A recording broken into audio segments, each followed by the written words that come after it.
नमस्कार। आज की महाविद्यालय अंता के YouTube चैनल पर आपका एक बार फिर से स्वागत है।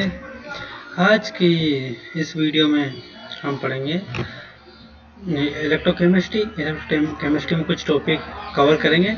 उसमें पहला टॉपिक है RNS theory for weak electrolyte. Main postulate, electrolyte अपने जलीय विलयन में विभाजित होकर आवेशित आयनों जैसे धनायनों ऋणायनों का निर्माण करते हैं। इन विलयन में इलेक्ट्रोलाइट के अविभाजित अणुओं आयनों के मध्य क्या रहता है, समय पाया जाता है। जैसे कि ए भी कोई अनडिसोशिएट पार्टिकल है, ये डिसोशिएट हुआ, ए भी कोई सोल्ट मान लिया जाए या कोई इलेक्ट्रोलाइट मान लिया जाए, वीक इलेक्ट्रोलाइट है। ये कैटायन ए प्लस और एनायन बी माइनस में क्या हुआ, डिसोशिएट। अब कैटायन एनायन और ये अनडिसोशिएट पार्ट के बीच में क्या है, इक्विलिब्रियम एग्जिस्ट हो जाता है। तो देखिए इलेक्ट्रोलाइट सॉल्यूशन में धनायन पर आवेश की मात्रा एनायन पर आवेश की मात्रा के बराबर होता है, तो विलयन सदैव उदासीन रहता है। इट मीन्स जितना आवेश धनायन पे है उतना ही आवेश ऋणायन पे है। तो ओवरऑल जो इलेक्ट्रोलाइट का विलयन है, इलेक्ट्रोलाइट को डिजोल्व करने पर जो सॉल्यूशन बना वो क्या रहता है, न्यूट्रल रहता है। इट मीन्स विद्युत अपघट्य के विलयन में वियोजित अणुओं की संख्या तथा विद्युत अपघट्य के कुल अणुओं की संख्या का अनुपात वियोजन की मात्रा कहलाता है। वियोजन की मात्रा अल्फा क्या होता है, वियोजित अणुओं की संख्या बटा विद्युत अपघट्य के कुल अणुओं की संख्या। यानी कि अगर मान लिया जाए मैंने 1000 अणु है मेरे पास, विद्युत अपघट्य के कुल अणु कितने हैं, 1000 अणु। 1000 अणु में से ओनली एंड ओनली 20 अणु क्या हुए, 20 अणु क्या हो गए, वियोजित हो गए। तो वियोजित अणुओं की संख्या 20 डिवाइडेड बाई टोटल अणु कितने थे, 1000। तो 20/1000 ही क्या है, वियोजन की मात्रा। अगर परसेंटेज निकालूंगा तो मैं मल्टीप्लाई बाय 100 कर दूंगा, ये फ्रैक्शन में आएगी मात्रा। गॉट। विद्युत अपघट्य के विलयन में डायल्यूशन के साथ वृद्धि करने पर वियोजन की मात्रा का मान भी बढ़ता है, जिससे विलयन की चालकता में वृद्धि होती है। किसी दिए गए विलयन की चालकता तथा अनंत तनुता पर विलयन की चालकता के अनुपात को विलयन की मात्रा कहते हैं। तो अल्फा क्या कहते हैं, एक ऐसे भी लिख सकते हैं, किसी दी हुई कंसंट्रेशन पर किसी विद्युत अपघट्य की जो चालकता है वो लैम्डा सी एंड उसकी ही अनंत तनुता पर चालकता लैम्डा इंफिनिटी, दोनों का जो रेशियो है वो क्या है, हमेशा क्या कहलाता है, वियोजन की मात्रा। वो स्ट्रॉन्ग इलेक्ट्रोलाइट 100% डिवाइडेड क्या रहता है, वियोजित हो जाता है, डिसोशिएट हो जाता है, चाहे वो अनंत तनुता पे हो या किसी सांद्रता सी पर हो। तो उन दोनों में का जो अल्फा बराबर क्या हो जाएगा, अपना 1 आएगी, वियोजन की मात्रा 1। लिमिटेशन ऑफ आरएनएस थ्योरी, ये तो थी आरएनएस थ्योरी। अब देखिए इसकी limitation. RNS theory weak electrolyte की व्याख्या करता है, ठीक है। लेकिन ये अगर स्ट्रॉन्ग इलेक्ट्रोलाइट ले लिया जाए जैसे कि HCl, NaCl आदि को, तो इसकी व्याख्या करने में यह पूर्णतः असफल रहता है। इस सिद्धांत की मुख्य कमियां निम्नलिखित है। इस सिद्धांत के अनुसार अपघट्यों के आयनन हेतु जलीय माध्यम अनिवार्य होता है। पहली बात तो ये कि जिस भी विद्युत अपघट्य को लोगे उसका आयनन करोगे यानी वियोजन करोगे तो उसको किसमें डिजोल्व करोगे, जल में। लेकिन अनेक विद्युत अपघट्यों से ऐसे होते हैं जिनकी गलित अवस्था में ही विद्युत धारा का चलन होता है। इनके आयनन के लिए जल की आवश्यकता नहीं होती है। आरएनएस से नहीं समझा पाया कि कुछ विद्युत अपघट्य ऐसे जो गलन अवस्था में खुद ही रहते हैं, तो इसको वो एक्सप्लेन नहीं कर पाया। इस सिद्धांत के अनुसार साम्य की स्थिति पर विद्युत अपघट्य में अणु व आयनों की सांद्रता एक समान रहती है। अणु आयनों सांद्रता समान रही, लेकिन एक्स-रे विवर्तन तथा द्वारा अध्ययनों से ज्ञात होता है कि NaCl, KCl, HCl जैसे विद्युत अपघट्यों की ठोस अवस्था में अणु उपस्थित नहीं होते हैं। ये सदैव आयनन रूप में ही पाया जाता है, इनमें इक्विलिब्रियम स्थापित नहीं होता था। बात यह रहती है कि अपघटित और अनअपघटित अणुओं के बीच में यानी आयनों और अनअपघटित अणुओं के बीच में एक रासायनिक साम्य रहता है, एग्जिस्ट करता है। लेकिन अगर मैं स्ट्रॉन्ग इलेक्ट्रोलाइट को लूँ तो ये तो स्ट्रॉन्ग इलेक्ट्रोलाइट तो अपनी सॉलिड अवस्था में भी आयनों में रहते हैं, एक्चुअल में अनअपघटित अवस्था में एग्जिस्ट ही नहीं करते। तो इसमें कौन सा इक्विलिब्रियम, तो इसमें तो कोई इक्विलिब्रियम स्थापित हो ही नहीं पाता, तो इसको भी आरएनएस एक्सप्लेन नहीं कर पाया। स्ट्रॉन्ग इलेक्ट्रोलाइट सदैव पूर्णतः आयनिक अवस्था में रहते हैं। इनके वियोजन की मात्रा का मान हमेशा एक होता है, अतः तनुता में वृद्धि के साथ साथ अल्फा में वृद्धि इन विद्युत अपवर्तकों के लिए तर्कसंगत नहीं होती, बल्कि वीक इलेक्ट्रोलाइट में अल्फा बढ़ रहा था। स्ट्रॉन्ग इलेक्ट्रोलाइट में तनुता के साथ चालकता में वृद्धि की व्याख्या नहीं की जा सकती। ठीक है भाई, वीक के लिए तो कह रहा था कि विजन बढ़ा तो चालकता बढ़ी, लेकिन स्ट्रॉन्ग तो ऑलरेडी 100% विजित है, तो भी तनुता करने पर चालकता में वृद्धि हो रही, ये कैसे हो रही इसको भी एक्सप्लेन नहीं कर पाया। इस थ्योरी के अकॉर्डिंग आयनों के अभिगमनांक को यानी कि ट्रांसपोर्ट नंबर पर चालकता की व्याख्या नहीं की जा सकती। इस थ्योरी के अकॉर्डिंग अल्फा की वैल्यू चालकता के अनुपात के बराबर होती है, लेकिन स्ट्रॉन्ग इलेक्ट्रोलाइट के लिए अल्फा 1 होता है, अतः इसके लिए लैम्डा इसका केवल चालकता का अनुपात होता है। इसे डिग्री ऑफ डिसोसिएशन के द्वारा प्रदर्शित नहीं किया जा सकता है, विजन की मात्रा के द्वारा प्रदर्शित नहीं किया जा सकता, इसको चालकता का अनुपात बोल सकते हैं। अब देखिए strong and weak electrolyte. Strong and weak electrolyte. Strong electrolyte way electrolytes जो पूर्ण रूप से अपने आयंस में विभाजित हो जाते हैं, स्ट्रॉन्ग इलेक्ट्रोलाइट कहलाते हैं। स्ट्रॉन्ग इलेक्ट्रोलाइट की डिग्री ऑफ डिसोसिएशन हमेशा क्या होती है, 1 होती है। जैसे कि अगर मैं स्ट्रॉन्ग एसिड देखूं, HCl, H2SO4, HNO3 और परक्लोरिक एसिड, ये भी स्ट्रॉन्ग इलेक्ट्रोलाइट है। अगर मैं स्ट्रॉन्ग बेस देखूं, ये 3-4, ये भी मिल्क और मैग्नीशिया भी स्ट्रॉन्ग बेस में आ जाता है। और यदि मैं स्ट्रॉन्ग सोल्ट देखूं, सोल्ट तो होंगे विभाजित। देखिए अब वीक इलेक्ट्रोलाइट वे इलेक्ट्रोलाइट से जो पूर्ण रूप से अपने आयनों में विभाजित नहीं हो पाते हैं, वीक इलेक्ट्रोलाइट्स कहलाते हैं। इनकी डिग्री ऑफ डिसोसिएशन हमेशा एक से बहुत कम होती है। इन इलेक्ट्रोलाइट की चालकता भी अपेक्षाकृत बहुत कम होती है। अगर मैं वीक इलेक्ट्रोलाइट एसिड के रूप में देखूँ तो ये दोनों वीक एसिड, एसिडिक एसिड और formic acid, weak base ammonium hydroxide, weak salt HCl और lead sulphate. Got it? Dilution law of Ostwald.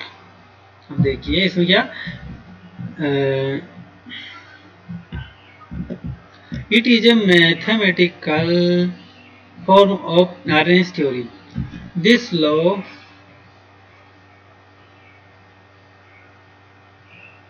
degree of dissociation and concentration. This relation in between degree of dissociation and concentration of solution of weak electrolyte. Suppose that initial concentration of weak electrolyte is 1 mole per liter at equilibrium. Its degree of dissociation is alpha and its concentration at equilibrium is C मोल पर litre. यदि साम्य पर इसकी सांद्रता C मोल पर litre हो तो इसको यहाँ समझो, उस लैंग्वेज में कुछ गड़बड़ है। यहाँ देखो AB साम्य में प्लस B माइनस है। इनिशियल स्टेट में इसकी कंसंट्रेशन पूरा AB था, तब ये बिल्कुल नहीं बना था, इसकी कंसंट्रेशन 0 इक्विलिब्रियम पर डिग्री ऑफ डिसोसिएशन, अगर ये इसमें अल्फा टूटा, इधर कितना बचा, 1 मोल का 1 माइनस अल्फा बचा। इसकी सांद्रता C थी तो C अल्फा सांद्रता तो अब सेम हो जाएगी ना विलयन की। तो साम्य पर सांद्रता C पर साम्य स्थिरांक देखो K बराबर ये है AB, ए का बराबर जगह रखा मैंने ये, B माइनस जगह रखा ये, तो C कट गया तो बचा क्या alpha square C by 1 minus alpha, तो K बराबर alpha square C 1 minus alpha C।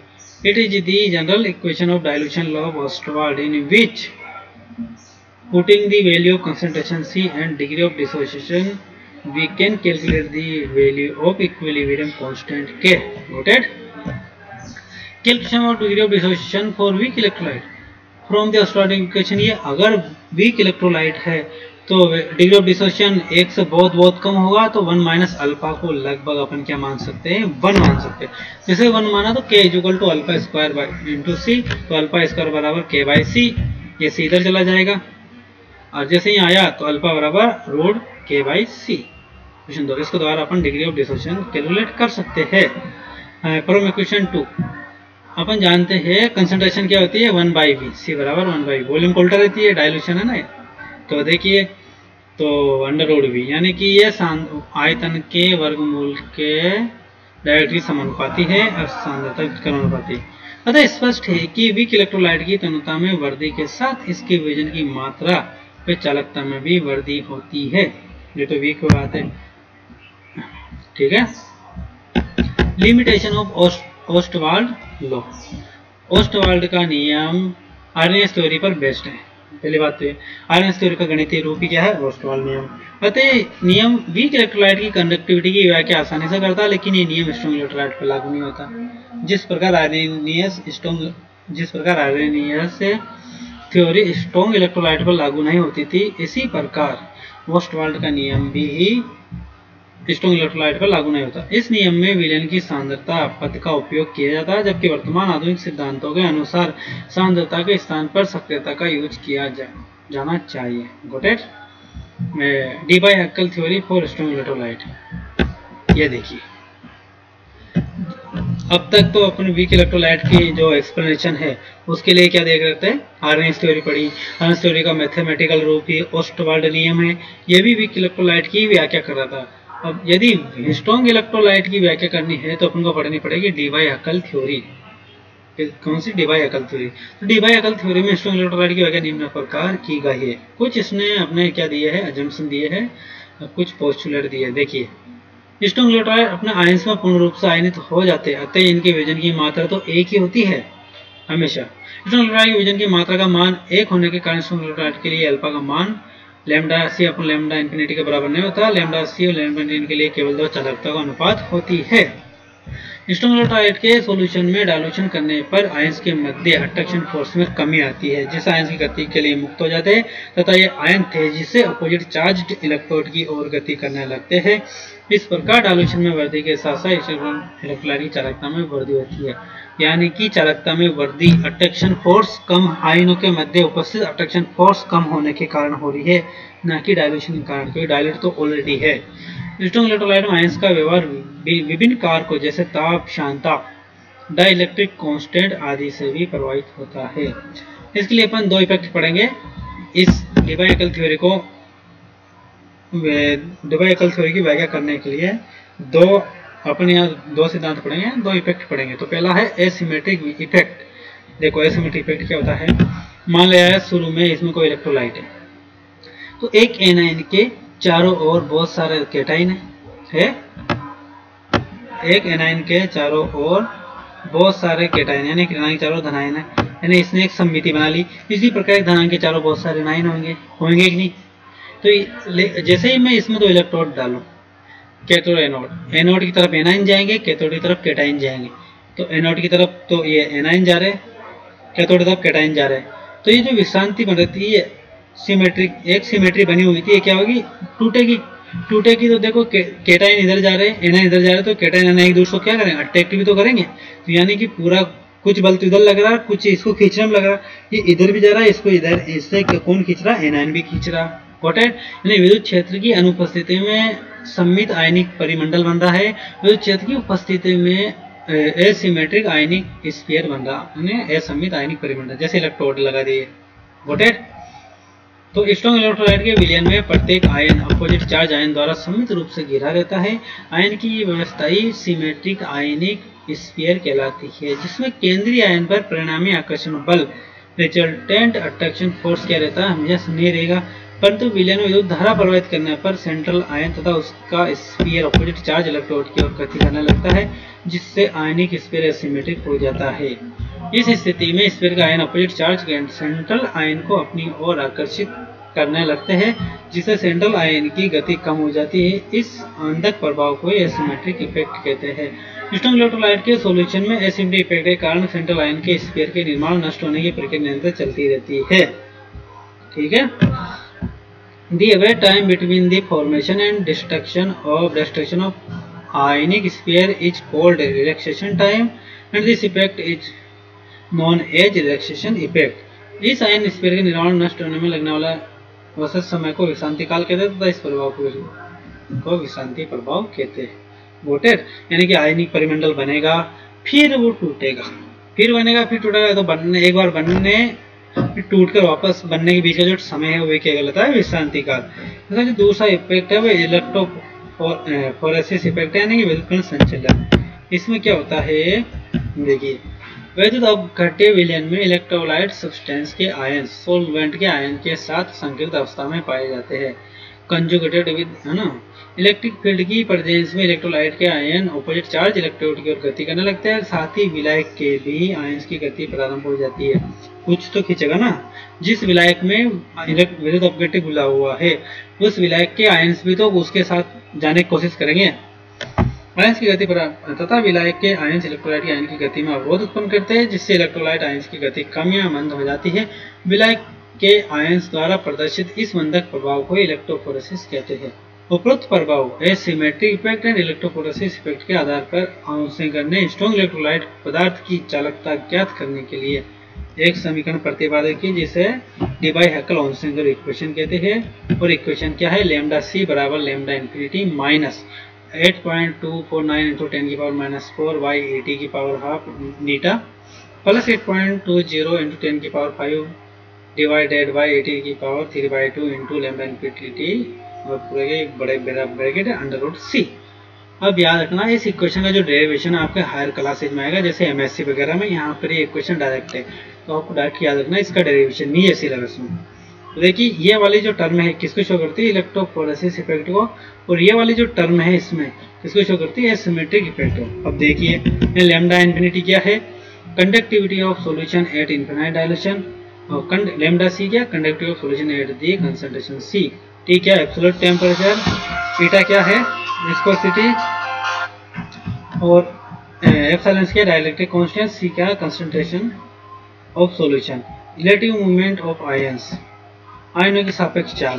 देखिए माना कि किसी ये इसके बारे में अपन रिलेटिव मूवमेंट ऑफ आयंस के बारे में अपन चर्चा करेंगे नेक्स्ट वीडियो में। धन्यवाद।